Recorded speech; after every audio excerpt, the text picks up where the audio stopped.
Bonjour à tous et à toutes, aujourd'hui on se retrouve pour une nouvelle vidéo. Aujourd'hui une nouvelle vidéo, alors je vais commencer par une série de, vi- de vidéos que je vais commencer par faire parce que là en ce moment j'ai plus rien à faire. Que ce soit en termes de mécanique sur la déboussoleuse ou surtout sur tout n'importe quoi. J'ai commencé une série de vidéos qui s'appelle Démarrer, utiliser et entretenir la tronçonneuse. Là aujourd'hui on va commencer avec la tronçonneuse.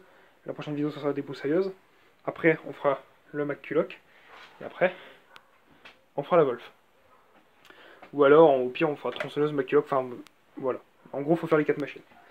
Puis 4 7 on fera pas parce que c'est une débroussailleuse sans le LED. Enfin, c'est un moteur de débroussailleuse. Donc, ces deux-là, c'est la même chose. Donc voilà. Donc aujourd'hui, on va commencer par la tronçonneuse. Donc la tronçonneuse et ses accessoires. Parce qu'il faut pas savoir que quand vous utilisez une tronçonneuse, ce qu'on va faire, c'est que je vais vous poser comme ça. J'aurai la main libre, enfin les mains libres.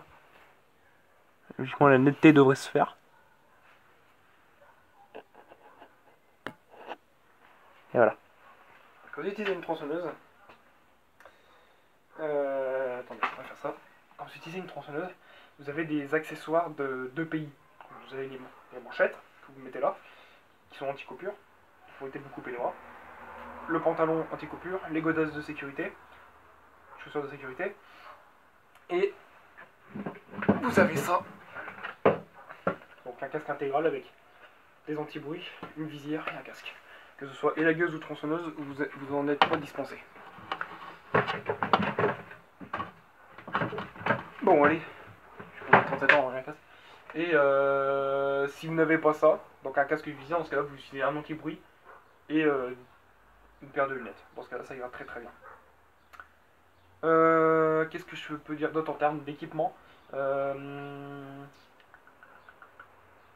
semble que c'est tout, si je dis pas de conneries. Si, les gants. Donc des gants anti-coupure de préférence. Des gants de jardinage feront très bien l'affaire, hein, mais des gants anti-coupure, c'est le mieux. Donc voilà, pour tout ce qui est équipement. Maintenant, on va voir son utilisation. Donc ça, c'est son utilisation, enfin non, pas son utilisation, son démarrage. Ça, c'était en termes d'utilisation. Vous voyez, sur l'utilisation, il y a 2-3 choses, par exemple, qui sont, par exemple, à ne pas faire. C'est-à-dire utiliser la tronçonneuse en faisant des gestes brusques, que ce genre de choses. Enfin, là-dessus, là, je vous apprends rien. Mais voilà. Ici, nous avons une élagueuse Hyundai. Donc c'est celle que vous connaissez, donc c'est la mienne. Bien sûr, j'ai dégagé la poignée d'origine, j'ai mis en préférence une poignée style Elastostart, qui est beaucoup mieux en termes de confort pour le démarrage. Donc voilà. Donc là, on va voir le démarrage de la machine, ce qui en soi n'est pas compliqué. Avant d'utiliser votre machine, il faut vérifier les éléments de sécurité. Donc vous avez attendez. Une, deux, trois. Vous avez 3 éléments de sécurité sur votre machine qui sont le frein de chaîne. Le frein de chaîne qui, si vous faites une mauvaise manip, voilà. Donc il faut vérifier son état. Donc déjà vérifier qu'il s'enclenche bien. Là il s'enclenche. Pour ça, ce que vous faites, vous déclenchez. C'est serré. Donc le frein de chaîne fonctionne. Quand on stocke une machine, ou qu'on n'utilise pas une machine, que ce soit moteur arrêté ou moteur allumé, quand vous n'avez pas la machine dans votre main, et que vous l'allumez à côté pour faire je ne sais quelle chose ou que vous la stockez, le frein de chaîne doit être obligatoirement enclenché. Attention, c'est très important. L'autre élément de sécurité, c'est ça. Vous avez votre tronçonneuse, vous avez un accélérateur. Si vous n'appuyez pas là-dessus, vous ne pouvez pas appuyer. Ça, c'est un élément de sécurité. Et le dernier élément de sécurité, c'est ça. C'est si jamais, vous voyez ici, vous avez un bout soit en plastique ou soit en ABS, en plastique dur. Si jamais votre chaîne déraille, parce qu'elle n'est pas assez tendue, vous avez mal fait la tension, au moins elle vient d'attraper là. Parce que s'il n'y a pas ça, vous pouvez vous la prendre dans le genou, je peux vous dire que ça fait mal. Même dans la main. Enfin, ça dépend. Aussi, là, tu as un élément de sécurité qui peut vous éviter justement que ça déraille. C'est la tension de votre chaîne. Alors là, elle est bien tendue. Vous voyez, elle est très bien tendue, elle est parfaite. Mais il ne faut pas qu'elle pende de trop. Parce que sinon, justement, comme je l'ai dit, elle va dérailler. Vous allez vous la prendre en pleine poire. Ça aussi, c'est pareil. Ça, c'est un élément de sécurité lors du stockage de votre machine. Donc voilà. Donc ça, ce sont les éléments de sécurité à vérifier avant le démarrage de la machine. Maintenant, vous avez 2-3 opérations à faire avant le démarrage de votre machine. C'est vérifier son état. C'est-à-dire que vous n'avez pas utilisé une tronçonneuse qui n'a pas un frein de chaîne fonctionnel. Donc ça fait partie des sécurités. Mais en termes d'entretien aussi, c'est-à-dire que si vous avez un filtre à air sale, ça sert à rien d'utiliser votre machine parce qu'elle va peiner. Donc là, ce que je vous dis, c'est soit remplacement, soit nettoyage. Votre bougie, c'est pas un truc qu'on contrôle tous les 150 000 heures. Il faut juste qu'elle soit opérationnelle. Le bouton on-off, il faut qu'il fonctionne. Parce que si votre machine est sur on et que vous appuyez sur off, au moment où vous appuyez pour éteindre votre machine, elle ne s'éteint pas, vous avez soit une casse qui est débranchée, soit un interrupteur qui ne fonctionne plus, ou soit un problème d'allumage. Donc il faut vérifier que votre machine dans l'ensemble fonctionne correctement avant chaque utilisation pour éviter vous-même de vous blesser. Vérifier aussi, c'est le serrage. Donc ici, vérifiez le serrage du guide. Donc pour ça, vous prenez la clé à bougie qui est livrée avec votre machine, puis vous y mettez un petit coup. Voyez, voilà, pour serrer un coup, ça ne fera pas de mal, ça fera du bien, ça vous évitera de prendre un guide chaîne en pleine tête, comme moi ça m'est arrivé à une époque avec la MT9 1999 quand je l'ai récupéré. Le guide chaîne était monté, ça c'était mal serré, j'avais mal resserré, ça c'est desserré, j'ai pris le guide et le truc en pleine poire. Heureusement j'avais des protections. C'est pour ça que cette tronçonneuse je la considérais comme dangereuse et que je ne l'ai pas utilisée comme tronçonneuse et j'ai récupéré que le moteur. Voilà. Donc pour la procédure de démarrage, une fois que vous avez vérifié vos éléments de sécurité, vos éléments filtrants et tout le bordel, ce que vous allez faire c'est, donc votre machine, vous allez déjà, ici vous avez votre interrupteur, pas sur toutes les machines, ça dépend, chez Style, hein, c'est on appuie sur la gâchette, on baisse en bas. Là, vous mettez sur on, frein de chaîne enclenché, vous avez une porte d'amorçage sur le IMB, vous appuyez 5 fois, et tu tires ton starter. Après,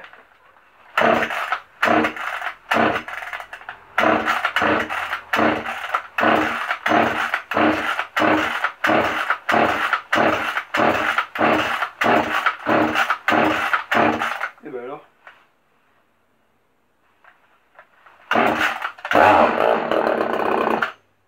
elle a toussé. Une fois qu'elle a toussé, voilà, une fois qu'elle a toussé, vous appuyez sur votre... Allez, j'ai eu du mal à démarrer, je sais pas ce qui s'est passé. Une fois qu'elle a toussé, vous rebaissez votre starter. Vous le rebaissez à la main, ça vous enclenchez nécessairement le papillon de gaz. C'est pas le cas sur toutes les machines. Le fait que votre frein de chaîne est toujours enclenché. Et puis... Alors quand, là, on a une procédure, on voit qu'elle a un peu de mal à démarrer, vous remettez votre starter.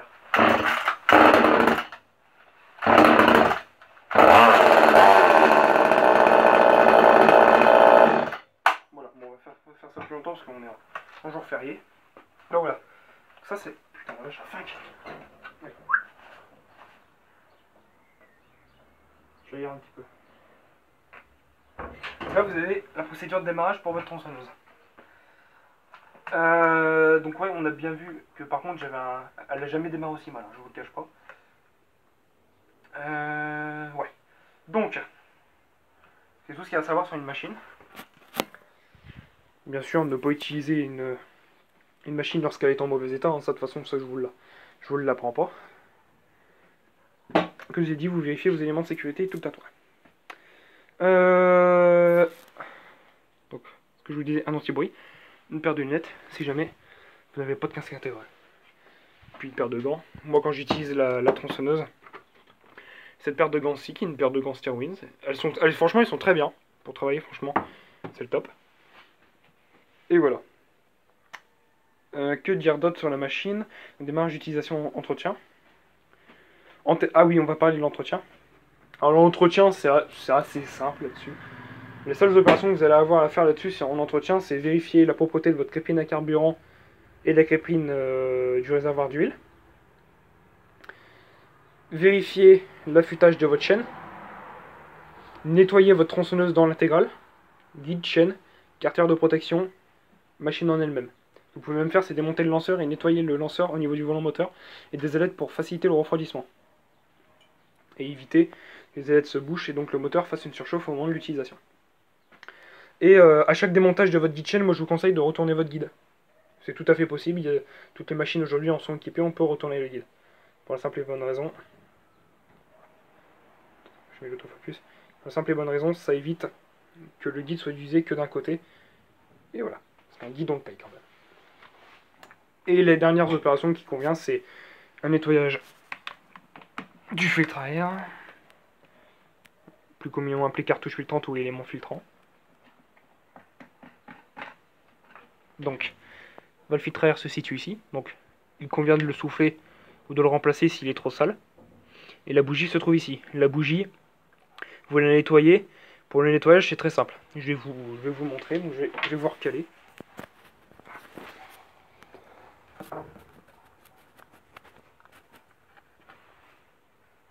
Attendre que la netteté se fasse. Voilà, pour la bougie.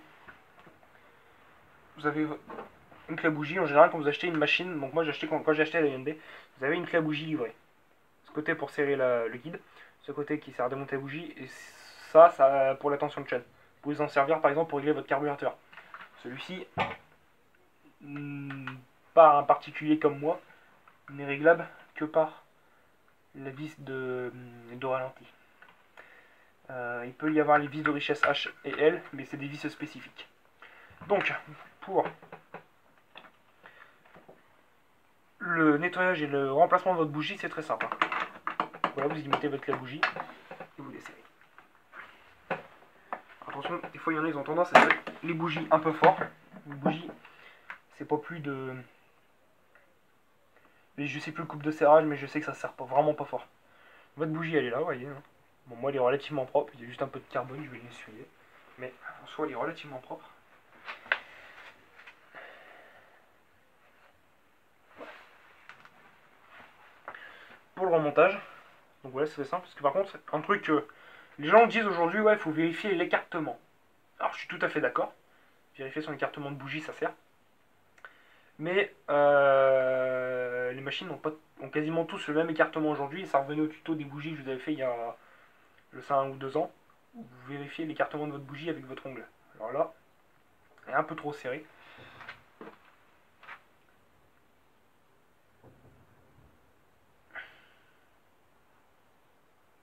Là, c'est très bien.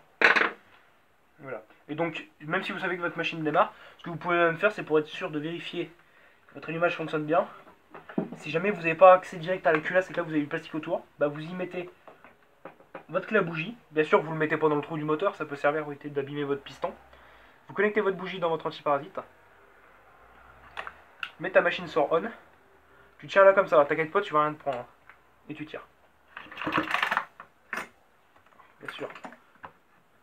Ça va pas marcher. Attendez. Ça aurait été trop beau pour être vrai. Il faut que je m'aide. Et quand tu tires, logiquement, tu dois avoir une étincelle au niveau de ta bougie qui se passe. Logiquement, tu dois avoir une étincelle qui se passe à ce niveau-là. Donc là, bien sûr, tu vas remonter ta bougie. Si c'est une bougie neuve ou tu viens de la nettoyer. Alors pour le nettoyage, franchement, c'est simple. Hein. Soit tu prends une brosse métallique. Et tu passes dans ce sens-là. Il faut que tu passes dans le sens de l'électrode. De la cathode. L'électrode, c'est la partie là. Et la cathode, c'est cette partie arrondie. Tu passes comme ça. Et ce que tu peux même faire, c'est prendre un papier à poncer. Et tu fais comme ça. Là, tu passes entre ton électrode et ta cathode. Voilà, comme ça. Limite, quitte à le plier en deux. Pour que ça passe bien entre eux.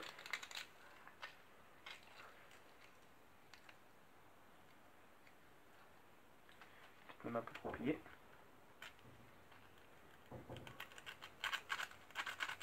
Voilà.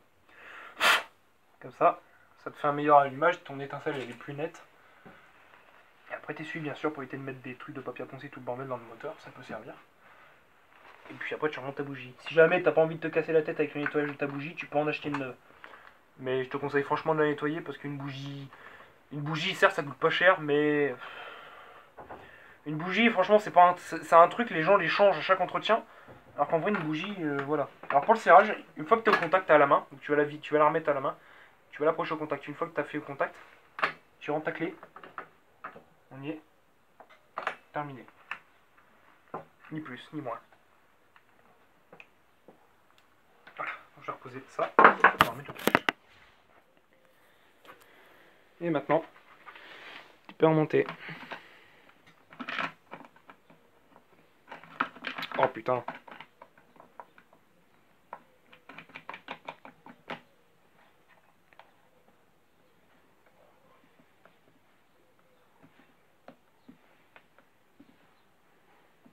Si moi j'avais pas fait gaffe, voilà. Donc ça sert à rien de le serrer fort, hein. Parce que sinon après c'est indesserrable. Et donc voilà. Alors en soi une Hyundai c'est une bonne machine. Là certes elle a galéré un peu à démarrer. Mais bon. Je referai un test plus tard dans la semaine, savoir si elle démarre mieux. Voilà. Bon, écoutez, j'espère que cette vidéo vous a plu. Si elle vous a plu, n'hésitez pas à liker, partager, commenter. Et moi, je vous dis bye pour une prochaine vidéo. Salut tout le monde, c'est YouTube.